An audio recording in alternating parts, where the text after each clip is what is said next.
감동환입니다. 220개 테마로 335개 테마 28번 본원 수요와 파생 수요입니다. 자, 이 본원이란 게 뭐예요? 근본 원이 되는 수요 뭐 그런 이야기인가요?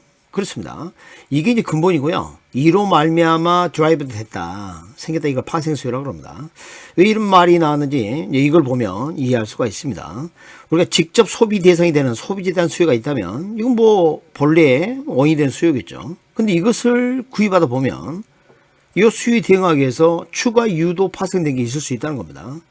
자, 예를 들어서 토지 수요는 어떻게 됐을까? 먼저 주택을 사고 싶어요. 그럼 주택은 건물 플러스 토지 아닙니까? 그렇죠. 그러면 주택에 대한 수요가 토지에 대한 수요를 이끌어낸 거죠. 파생 수요라고 합니다. 다시 최종 소비자가 주택을 소비해서 수요로 나타났다면 건설업자는 이 주택을 공급을 해야 할 입장이니까 건물과 토지 이렇게 해서 공급을 해야 될 겁니다. 그럼 토지 생산 요소에 대한 수요가 생기게 되는 거죠. 이걸 파생 수요라고 합니다. 물론 이런 것도 있습니다. 주택 절량, 이미 존재하는 주택량을 절약을 한다고 했죠.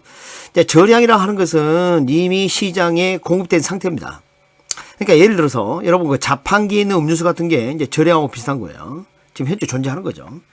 그런데 사람들이 이미 존재하는 이 주택을 구입하기 위해서 시장에 나타났다는 겁니다. 왜 나타났을까요? 자, 주택을 구입해서 뭐 하려고요? 이거 만족 얻으려고요. 그러니까 이걸 우리가 이제 하우싱 서비스인데요. 번역을 주거 서비스, 주택 서비스 둘 다 출시됐어요.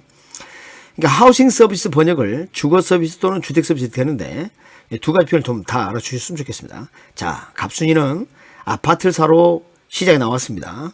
그러면 왜 나왔을까? 이게 필요해서. 그 다음 뭘 찾으러 온 거예요? 주택 절량을 찾으러 온 거라고 볼 수 있죠. 이렇게 본다면 여기서 파생된 거다 이렇게 볼 수도 있다는 겁니다. 자, 신경 쓰지 마시고요. 처음에 근본 원이 되면 본원 수요입니다. 그리고 그 뒤에 나오는 것은 무조건 다 파생 수요입니다. 그렇게 기억하시면 됩니다. 최초 수요가 뭐냐? 문제 조건에 따라 달라질 수 있습니다. 최초 수요를 여기는 서비스로 봤죠? 이게 이제 본원 수요고요. 그 다음부터 생각해서 다 뭐에 해당된다? 파생 수요. 자, 이렇게 기본 이론 정리해 보셨습니다. 기출지문 확인하기로 오셨습니다.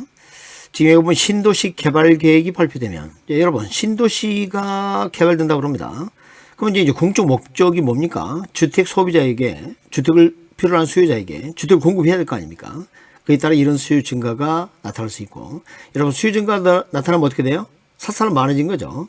주변의 토지 가격은 높아질 수 있다. 이렇게 볼 수 있겠죠. 사실 직접적으로 파생 수요를 뭐 출제하지 않았지만 연관되어서 여기다 분류한 거고요. 그 다음에 개인은 주어진 소득이라는 제약 조건 하에 최대 만족, 소비가 뭐가 목적이에요? 만족. 그래서 무엇을 소비한다? 주택 서비스. 미리 봐보죠. 여기 뭐 있어요? 주거 서비스. 두 편 다 출제됐죠. 그래서 나는 주택 서비스만 들었지 주거 서비스는 든 적 없다 그러시면 안 됩니다. 영어가 하우싱 서비스인데요. 번역을 그렇게 한 거죠. 자, 정부가 저수지 임차 가구에 임대 보조금을 지급했답니다. 그러면 보조금을 받은 사람 입장에서 실질 소득이 증가했죠. 정상제이다. 그 말은 무슨 말이에요? 소득이 증가하게 되면 수요가 증가하는 걸 말하는 거 아닙니까? 그럼 주거 서비스 소비가 감소할까요? 증가할까요? 증가하겠죠. 생각보다 간단하지 않습니까? 자, 기출지문 확인하겠습니다.